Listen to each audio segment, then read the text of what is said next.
Yes! Yun mga guys, gusto ko lang i-share sa inyo yung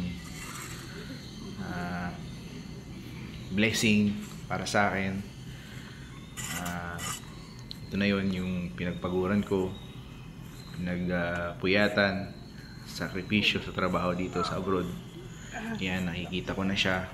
Sobrang ang saya na makita yung pinagpaguran mo. Shout out sa mga mababait at masisipag kong mga panday. Lalo na dyan si paring Dandoy. Ayun no, kinakatayo na yun no, poging-pogi. Ayun, masarap lang talaga sa pakiramdam na makita yung pinagpaguran mo, nagbibigay sa'yo ng inspiration sa trabaho. Sobrang sarap sa pakiramdam. Sa mga nangangarap, gustong umangat ng buhay, sipag at tiyaga lang talagang kailangan. Yan, pag nakikita ko yung ginagawa nila, sobrang sarap sa feeling. Makikita mo yung pinagpaguran mo.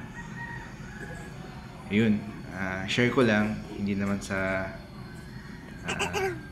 nagmamalaki ko, pero parang gusto ko lang i-share, magbigay ng inspirasyon sa iba. Yan lang, sipag at tiyaga. Yan lang. Salamat. Share ko lang sa inyo. Yung pala oh.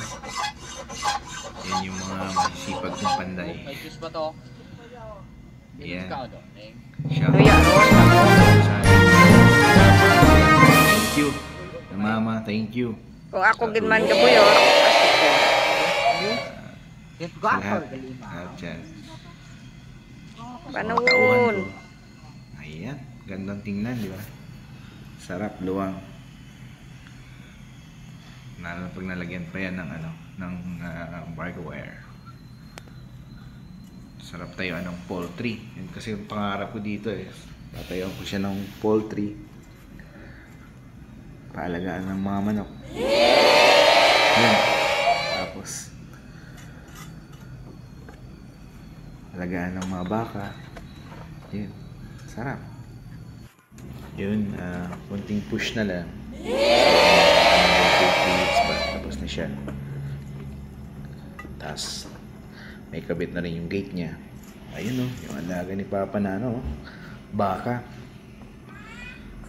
Lunar. Dati may kasama eh. Kaso wala na eh. Ayun.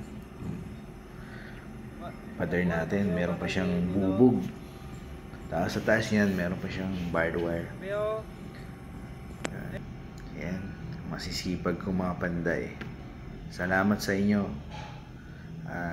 Hayaan nyo pag ako'y nauwi ay ibibigay din ako sa inyong regalo. Yun. Sana magustuhan nyo. Share lang po, like, and subscribe. Salamat po. Yes! Maraming salamat po sa nanonood.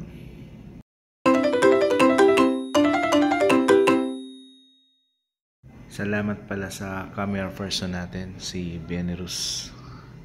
Mrs. Benerus Idalo. Salamat. Thank you.